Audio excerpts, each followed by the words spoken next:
This is the darkest series you'll ever watch about female desire, because everything you think you know about love, obsession, and the female psyche is a lie. In the next few minutes, you're going to uncover the brutal truths Dostoevsky buried in his novels.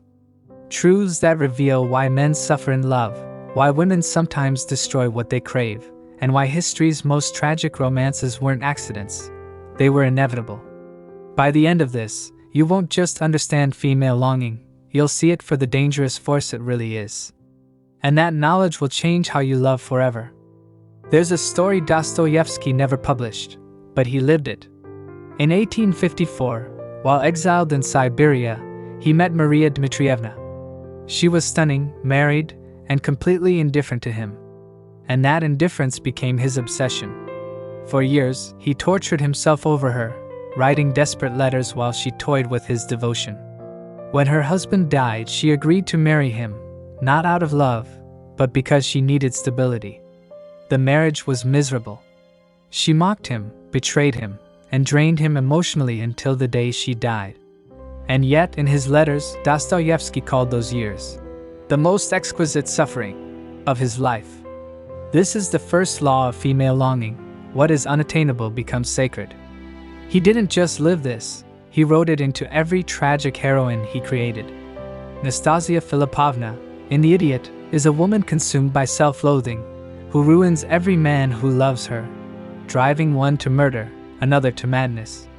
Grushenka, in The Brothers Karamazov, plays father and son against each other, not because she desires either, but because their rivalry proves her power. These women don't want love, they want worship.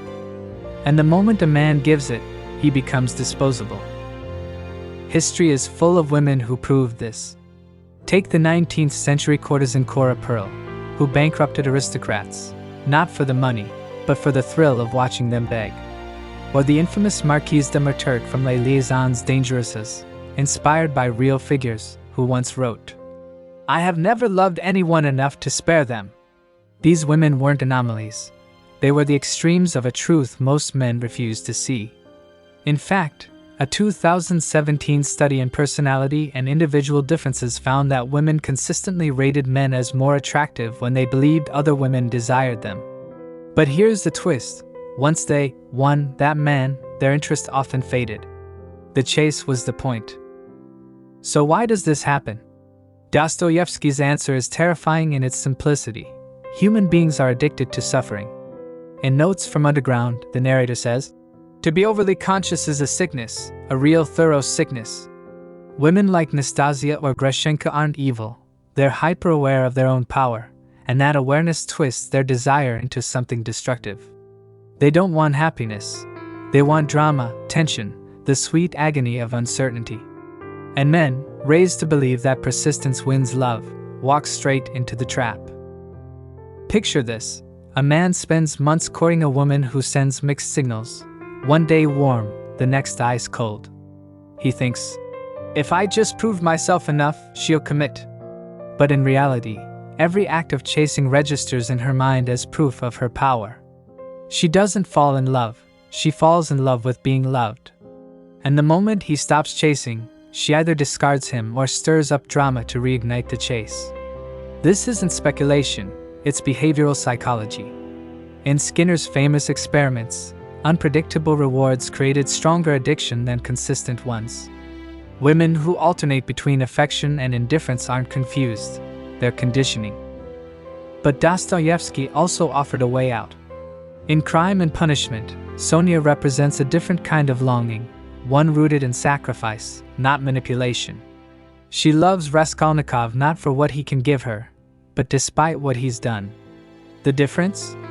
She sees him as human, not as a source of validation.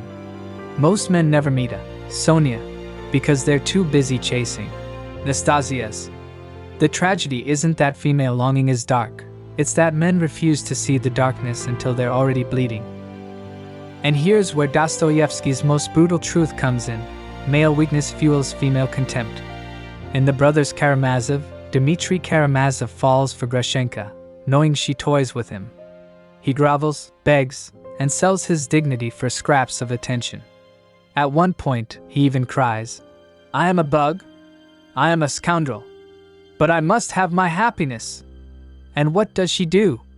She laughs, not with affection, not with pity, but with contempt. The unspoken truth: the moment a man surrenders his strength, attraction begins to rot. Dostoevsky didn't write this as fiction, he lived it. After his first wife died, he became entangled with Apollinaria Soslova, a brilliant but cruel woman who mocked his seizures and flaunted her affairs.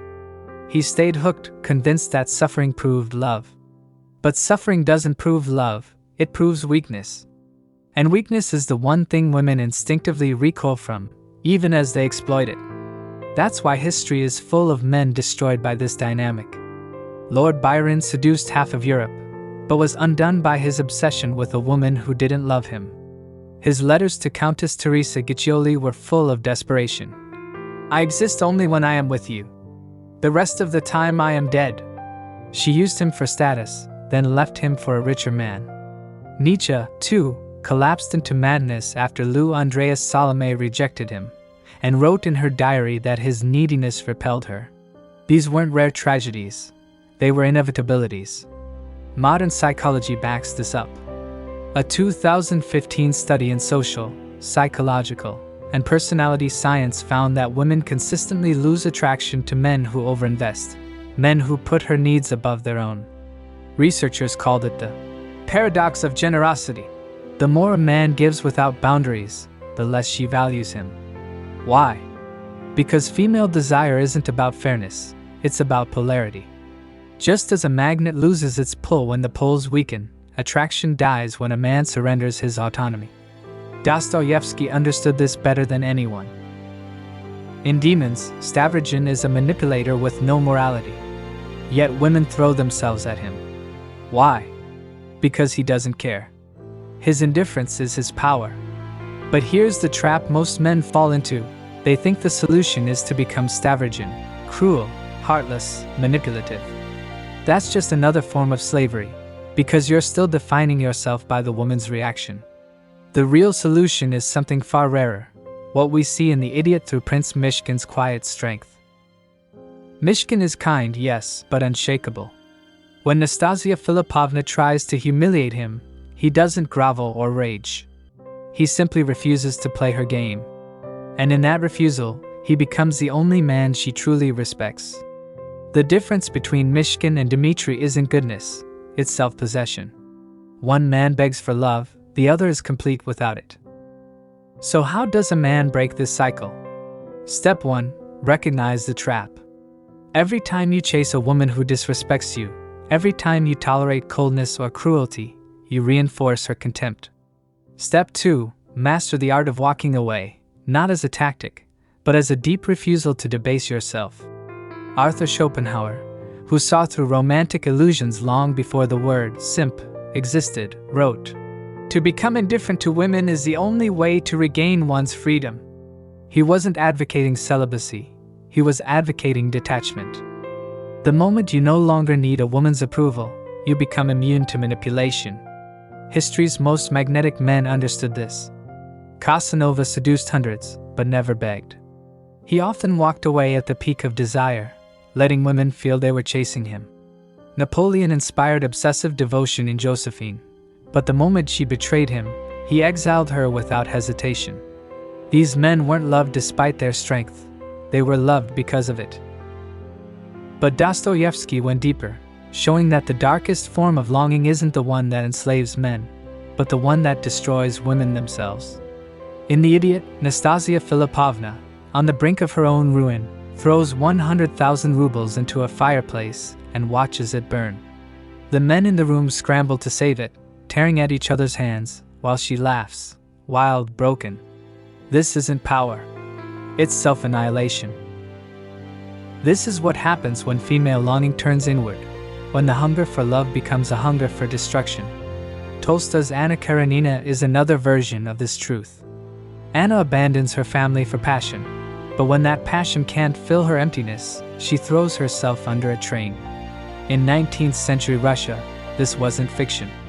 The suicide rate among women in loveless marriages was so high that newspapers called it the epidemic of the educated class. Dostoevsky understood this better than anyone. His second wife, Anna Snikina, was 25 years younger, a stenographer he hired to dictate The Gambler. She adored him, saved him from debt, endured his illness, and he immortalized her as the meek, saintly woman who suffers silently. But women like Anna were the exception. Most Nastasias don't find a Mishkin, they find men who love them with a knife, or no one at all. Modern psychology calls this self-sabotaging borderline erotomania. A 2020 Journal of Personality Disorders study found that women with unstable, intense longing often provoke rejection to confirm their deepest fear, that they are unlovable. It's not manipulation. It's self-execution. Edie Sedgwick burned through fame and fortune chasing a love Andy Warhol never gave. Zelda Fitzgerald threw herself downstairs to force her husband's attention, then spent decades in asylums. These women weren't villains. They were casualties of a world that told them their worth was measured by male obsession. The real question is, why does female longing so often curdle into self-destruction? Dostoevsky's answer comes again from Notes from Underground. Man is sometimes extraordinarily, passionately in love with suffering. Women aren't stupid for wanting love.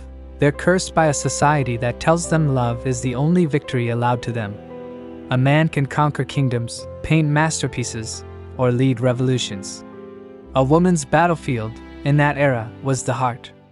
And when she lost there, she had nothing left but the wreckage of her own hope. In The Brothers Karamazov, Grushenka doesn't just torment Dmitri, she torments herself.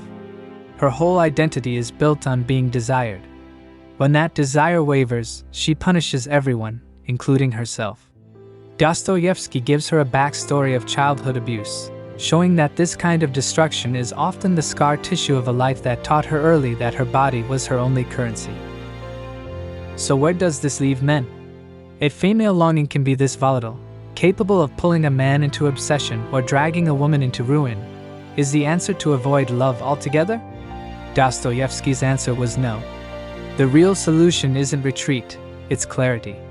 You have to see the trap for what it is. It's not a game. It's a tragedy. And the men who survive in Dostoevsky's world aren't the ones who play along like Dmitri, or run from it like Ivan. They're the ones who see through the performance entirely, like Alyosha. Alyosha doesn't try to win Grushenka. He doesn't try to save her or own her. He simply bears witness to her pain without drowning in it.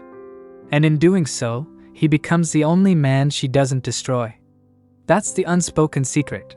Sometimes the real power isn't in conquering desire, but in mastering it so fully that it never owns you. This is where we step beyond Dostoevsky, into what he called the forbidden truth. The ability to harness desire without being enslaved by it. Philosophers have been trying to solve this puzzle for centuries. Nietzsche called it the will to power. The Stoics called it apatheia. The samurai called it mushin, the mind without attachment. It's the ability to stand in the flames of longing and not be burned.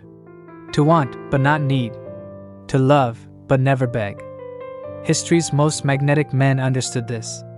Casanova didn't seduce hundreds of women because he was a slave to lust.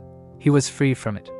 His memoirs reveal he often walked away the moment a woman became too attached, not out of cruelty, but because he refused to let someone else's need dictate his life.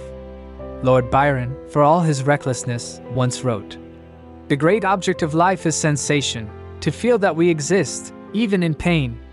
But what he left unsaid was just as important. The moment pain becomes suffering, the moment pleasure becomes addiction, you've already lost. Modern science backs this ancient wisdom. A 2018 Harvard study on dopamine found that the brain doesn't respond most strongly to pleasure itself. It responds to the anticipation of pleasure. The uncertainty. The almost there. This is why men who put women on pedestals end up miserable. They trade the excitement of pursuit for the burden of worship. The men who remain magnetic are the ones who keep themselves just out of reach, giving enough to keep desire alive, but never enough for it to stagnate. Dostoevsky encoded this in one of his most misunderstood characters, Svidrigailov in Crime and Punishment. By moral standards, he's a monster. But women are drawn to him because he needs nothing, not love, not approval, not even life itself. When he finally takes his own life, it's not from despair, it's from a chilling indifference. I'm going on a journey to nowhere in particular, he says. Absolute freedom can look like madness to those still in chains. But there's a middle path, what the ancient Greeks called sophrosyne, the balance of the soul. You see it in Alyosha, who loves without losing himself. You see it in the samurai Miyamoto Musashi, who wrote, "Do nothing that is of no use." He fought duels, won countless battles, but died alone, by choice. These men weren't celibate or cold. They were sovereign. So how do you reach this? Step 1. See desire as fire. It can warm you or burn you alive. Step 2. Adopt the Stoic dichotomy of control. Wanting is human. Needing is slavery. Step 3. Fill your life with a purpose so vast that no single person could ever eclipse it. Dostoevsky survived Siberia because he had his writing. Napoleon conquered Europe because he had his ambition. The moment you make a woman your sole reason for living, you've already signed your own death warrant. This is Dostoevsky's final lesson. Female longing isn't the enemy. Male weakness isn't the enemy. The enemy is the illusion that love will save you. It won't. Only you can save yourself. Alyosha knew this. Musashi knew this. Nietzsche knew this. And if you've made it this far, you know it too. Because now that you see the game, you have a choice: keep playing blind, or step into the only role worth having, the man who can't be played. The war for your soul starts now. The battlefield is your mind. And your weapon is everything you've just learned.